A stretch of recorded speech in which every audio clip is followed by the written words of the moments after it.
Okay, well I'll shout. Les made a big mistake, because I just asked him how long he wants me to speak for, and he said as long as you want. And I love the sound of my own voice. I like nothing better, so I'm going to just talk. But feel free, please, to cough politely if you think you've had enough. But I'm planning to talk for about maybe 20-25 minutes. Is that okay? Anyone else think about that? Or a couple of hours if you prefer. And then I think we're taking questions afterwards. It's a real pleasure to be here. I'm very, very grateful to Les for inviting me to come and speak to you and meet you tonight. I was in South Africa about 5 or even more years ago. I spoke in Johannesburg and in Pretoria. And I met some absolutely wonderful people when I was out there. One of whom I'm meeting again on Thursday. I don't know if you've heard of him or know him, probably a friend, I don't know. But a chap called Natey Kirsch, who you know, yeah, you know? Yep. I'm seeing him in London on Thursday. And I shall be telling him all about this session tonight. I'm sure he'll be very interested. I know he spends pretty much, I think, a third of each year in South Africa. I spoke when I was out there. I spoke at a number of events, but I think probably for me the most rewarding events were speaking at a university and at some schools. And I don't know if you know. I think these King David Linksfield High School. That was one. Does that ring a bell? Is that in Pretoria? Yeah. Johannesburg. And there was Yeshiva College. Is that in Pretoria? That's Johannesburg. Okay. I'm geographically embarrassed. There's a saying in the British Army: never trust an officer with a map. So anyway, so I spoke at those schools, and I spoke at a university as well. And it was incredibly rewarding speaking to so many of those young people. And one thing that I have to say I took particular pleasure from, I spoke to a friend of mine's son who was at the Yeshiva Gush Herzion here outside Jerusalem. And he was telling me that he had met 2 South African students there who came to here from South Africa. And they had heard me speak in Johannesburg. And as a consequence of that, they had decided to join the IDF. So my official role is not recruiting for the IDF, but apparently what I said had that effect on them. Now, I dread ever to meet their parents, because perhaps they might have other views, but I found that a particularly rewarding thing to know about. I've also just got back from Australia. I was in Australia for about 2 weeks speaking in Sydney, Melbourne and Perth. And I'm not sure among the population there, I think particularly the Jewish community, I'm not sure whether Australians or South Africans are in the highest numbers, but I certainly met a huge number of South Africans in Australia. I was here in Israel for most of the Gaza conflict during the summer last year, and I spent a lot of that time down on the border with Gaza, around the border, and I also spent a lot of time talking to soldiers there, to soldiers who had just been fighting, just come back from the fighting, about to go into the fighting, at all levels, from kind of colonel right the way down to the lowest level private soldier. And I also spoke to many generals in the headquarters of the IDF. I spoke to many politicians from the Prime Minister downwards. I spoke to lots of journalists, I spoke to NGOs. I observed what I could observe firsthand in many respects. And I think I had a very privileged position, which I think was quite unique in the access I got, particularly the access to both the lower levels and the upper levels of the IDF. And I believe, therefore, I have as good an insight into what happened in Gaza this summer as any non-Israeli does, and possibly better than some Israelis do. Now, when I take that knowledge and that experience and I combine it with my 30 years in the British Army, fighting exactly the same kind of enemy as the IDF have been fighting in Gaza, I can then make, I think, a strong judgment on the rights and wrongs of what happened. And I have to say,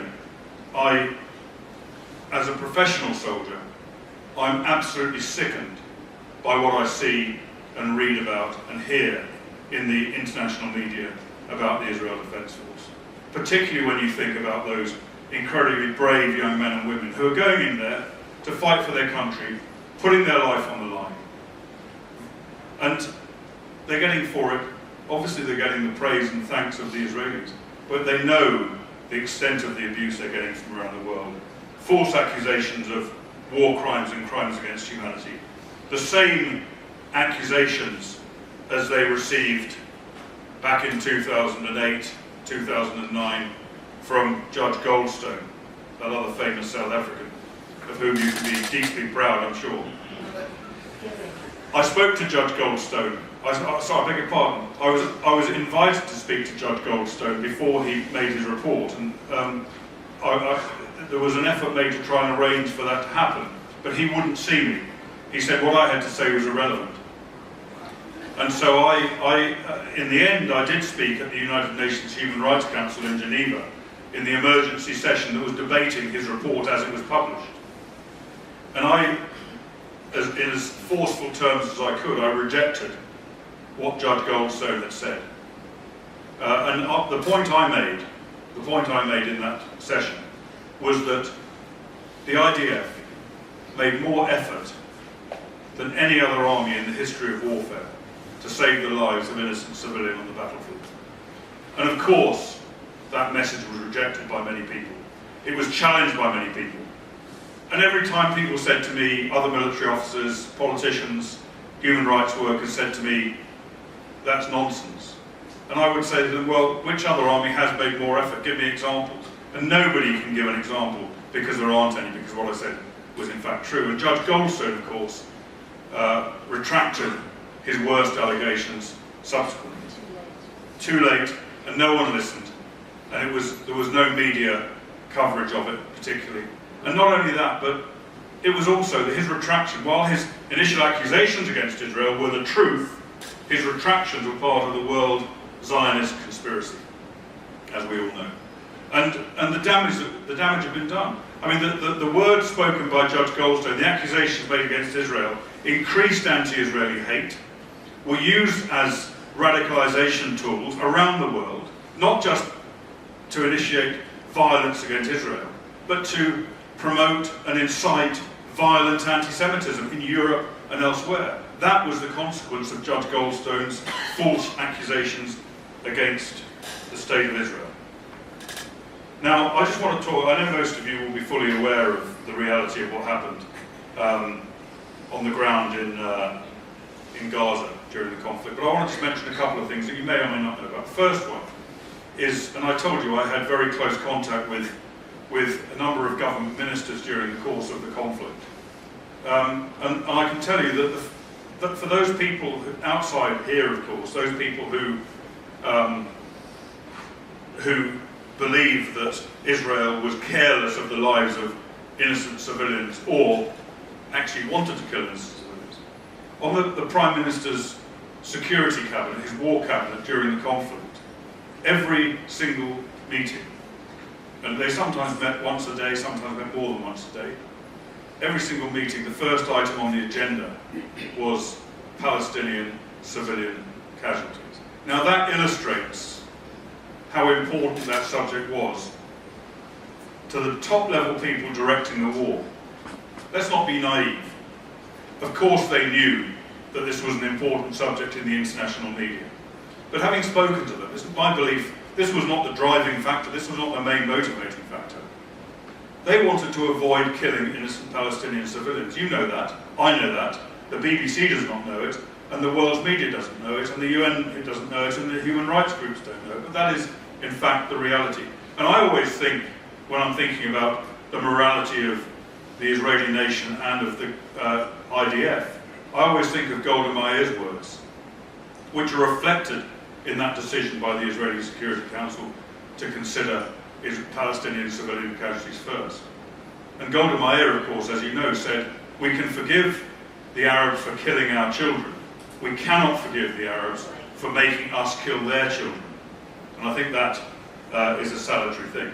Now, not only was this the priority at the top level, in the Prime Minister's office, in the Ministry of Defence, in the Chief of Staff of the Army's office, and all the way down the different levels of command, but saving the lives, preventing the killing of innocent Palestinian civilians, was also the priority of the combat soldiers on the ground. Now, I suspect that many of you have either children or, looking closely at the demographic in this room, perhaps even grandchildren or great-grandchildren in some cases. Yes, I've got my eye on some of you. Have children, grandchildren serving in the IDF or who served in the IDF during the conflict. I've no doubt some of you have.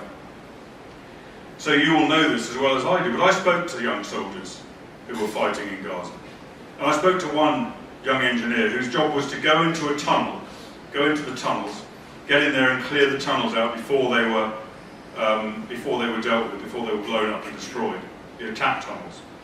And he was one of the leading guys that went down there.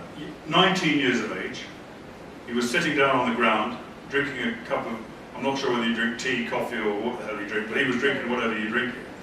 And I said to him, tell me how it was.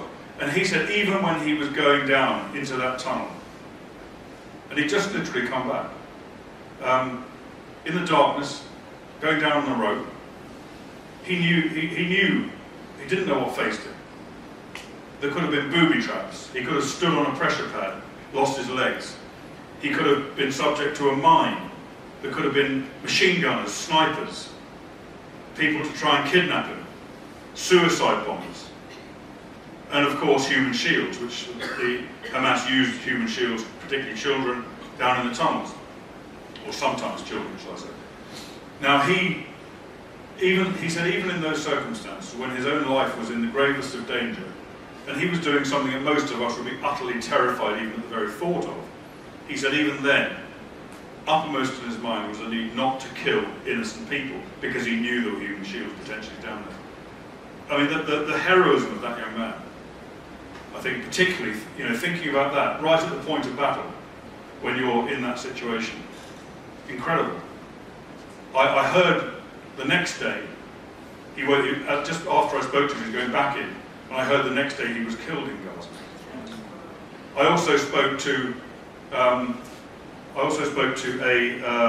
pilot, an IDF pilot, during the conflict at his airbase near the Gaza border, and he'd been flying attack missions into Gaza that morning, and he told me that they'd attempted to destroy a target in the Gaza Strip, and he'd flown 9 sorties against that target, and every single one had been cancelled because they thought there were innocent civilians in the vicinity of the target. And I said to him, and he said, then we cancelled the whole operation. I said, wasn't that a very frustrating thing to do, to spend the whole morning trying to attack a target, being able to? He said, it's not frustrating at all. He said, it's the best thing about the Israel Defence Force, that you are not allowed to deliberately kill innocent civilians. And he said, I'm a father, I'm a husband. How could I live with myself if I knowingly bombed innocent men, women and children? How could I set the example I should be setting to my own children? And I think that reflects the morality of the Israel Defence Force. I want to mention the other side as well. And we all know what Hamas do. We know about Hamas's war crimes. Hamas accused Israel of war crimes, but actually almost every single act by Hamas during that conflict was a war crime. Firing missiles that cannot be guided towards civilian population centres is illegal under the laws of armed conflict. Using schools, UN schools in some cases, hospitals, ambulances, mosques, as places to attack from, as weapon storage points, all of these things, these are war crimes. Wearing civilian clothes, attacking an enemy when you're wearing civilian clothes is also a war crime. One thing that people don't often, there are plenty of others, I could go through them, but one thing that people don't often talk about, outside of Israel anyway, in terms of these war crimes, is the human shields issue. Now, not only is it a war crime for Hamas to deliberately position weapons in civilian